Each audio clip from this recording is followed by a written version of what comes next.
Serial आरती अंजलि अवस्थी के आज के धमाकेदार एपिसोड की शुरुआत होती है एक बेहद इमोशनल और सस्पेंस से भरे सीन से। कहानी वहीं से आगे बढ़ती है जहां वेद और कली शादी के मंडप में बैठे होते हैं। पंडित जी मंत्र पढ़ रहे हैं, लेकिन वेद की निगाहें आरती पर टिकी होती हैं। उसकी आंखों में साफ नजर आता है जैसे वो आरती से कहना चाह रहा हो, रोक लो ये शादी, अभी भी वक्त है।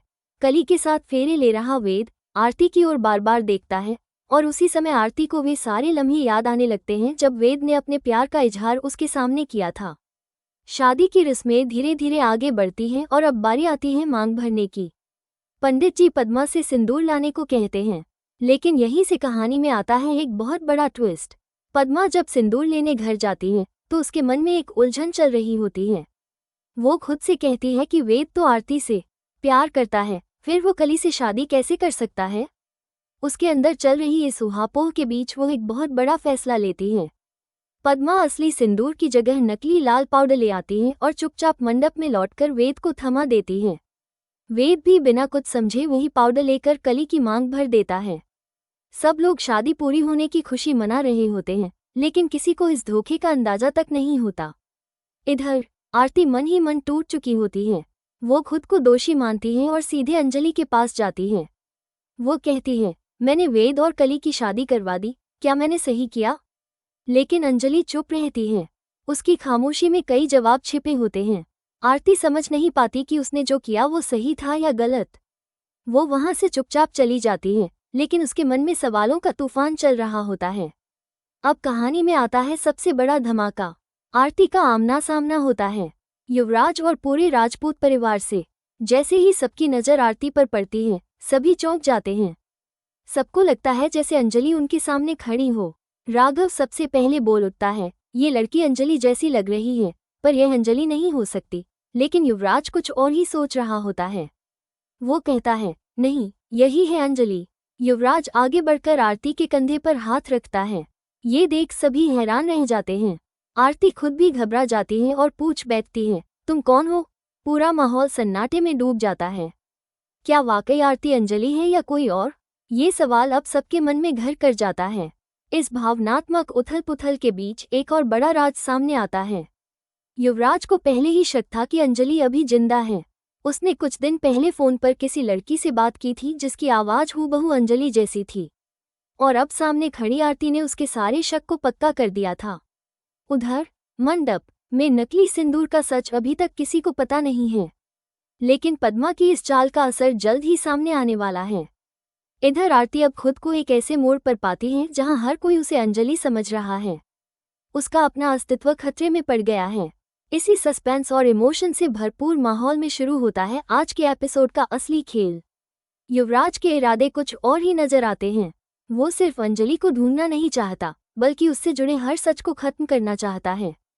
इसलिए वो एक ऐसा प्लान बनाता है जिससे सबको लगे कि अंजलि पर हमला राजपूत परिवार ने ही करवाया है। अब कहानी में एक साथ कई परतें खुलने लगती हैं। एक तरफ आरती को अंजलि समझा जा रहा है, दूसरी तरफ युवराज खुद ही अंजलि पर हमला करवाता है और नाम डालता है राजपूत परिवार का।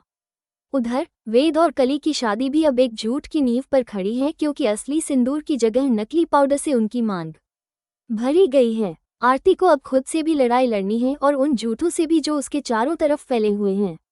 वहीं राघव अब आरती के करीब आता नजर आता है, लेकिन उसकी मंशा क्या है ये अभी साफ नहीं है। अब दर्शकों को ये देखना दिलचस्प होगा कि क्या आरती खुद को साबित कर पाएगी, क्या वेद को असली सच्चाई का पता चलेगा, और क्या राजपूत परिवार पर लगा ये झूठा आरोप सच में उन्हें बर्बाद कर देगा। आरती के सामने खड़ा युवराज उसे चुनौती भरे लहजे में कहता है, मुझे न पहचानने का ये ड्रामा मत करो, मैं युवराज ठाकुर हूँ। उसकी आवाज में गुस्सा भी था और हावी होने का गुरूर भी। आरती को झटका लगता है, लेकिन अगले ही पल उसे सब याद आ जाता है। वो पुराना कॉल, वो डर, और उसी समय वो बिना एक पल गनवाए युवराज को तमाचा जड़ देती है। पूरा माहौल सन्नाटे में डूब जाता है। युवराज को ये अपमान बर्दाश्त नहीं होता। वो गुस्से में आरती पर हाथ उठाने ही वाला होता है, लेकिन तभी अभय बीच में आकर उसका हाथ थाम लेता है। युवराज झुंझलाकर पीछे हट जाता है। अभय अब आरती की ओर देखकर राघव से कहता है, ये लड़की बहुत छोटी लगती है, ज्यादा से ज्यादा 25 साल की होगी। फिर वो आरती से सीधा सवाल करता है, तुम कौन हो? आरती की आंखों में आंसू हैं, लेकिन उसकी आवाज में एक मजबूत आत्मविश्वास है। वो कहती है, मैं वो हूँ जिसने सब कुछ खो दिया है। मेरा नाम आरती अवस्थी है। मेरी माँ का नाम अंजलि अवस्थी है। ये सुनकर पूरा राजपूत परिवार चौंक जाता है, जैसे किसी ने सारे रिश्तों के रेशों को झकझोर दिया हो। अब राघव के पैरों तले जमीन खिसक जाती है। वो लड़खड़ाने लगता है और गिरने ही वाला होता है, लेकिन अभय उसे थाम लेता है। राघव की आंखों में आंसू हैं और होठों पर कांपती हुई मुस्कान, जैसे सालों पुराना सपना अचानक सामने आ गया हो। इसी बीच आरती उनके सामने खड़ी होकर सवाल पूछती है, आप लोग कौन हैं? और इतने सालों तक कहाँ थे? आपने कभी हमें खोजने की कोशिश क्यों नहीं की? तभी पीछे से महक आकर धीरे से कहती है, राघव अमन के पापा हैं, मतलब तुम्हारे दादा।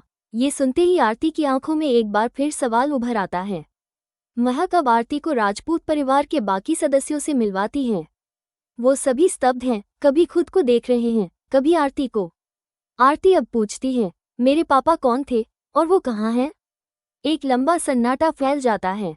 सबकी निगाहें झुकी हुई हैं। महक धीरे से कहती है, तुम्हारे पापा का नाम अमन सिंह राजपूत था। तभी युवराज बात काटते हुए बोलता है, और वो तो बहुत पहले मर चुके हैं। ये सुनकर आरती का चेहरा फीका पड़ जाता है। तभी वहां पद्मा अंजलि को लेकर पहुंचती है। जैसे ही महक उन्हें देखती है, वो दौड़कर अंजलि से मिलने जाती है, लेकिन अभय उसे रोक देता है। उसकी आंखों में गुस्सा और कड़वाहट दोनों साफ झलकते हैं। वो महक से कहता है, अवस्थी परिवार अब हमारे लिए मर चुका है। ये सुनकर आरती को गहरा झटका लगता है। वो अब अपने पापा की मौत को लेकर सवाल करती है, मेरे पापा की मौत कैसे हुई? लेकिन पूरा राजपूत परिवार चुप्पी साधे खड़ा रहता है। कोई भी कुछ कहने को तैयार नहीं होता। एपिसोड का ये पल बहुत भारी होता है, लेकिन कहानी यही खत्म नहीं होती। इसके बाद जो होता है वो सबके होश उड़ा देने वाला होता है। अगले ही पल हम देखते हैं कि युवराज के भेजे हुए गुंडे अंजलि पर हमला करने पहुंचते हैं। अंजलि अकेली होती है, लेकिन ऐन मौके पर आरती वहां पहुंच जाती है और अपनी मां को बचा लेती है।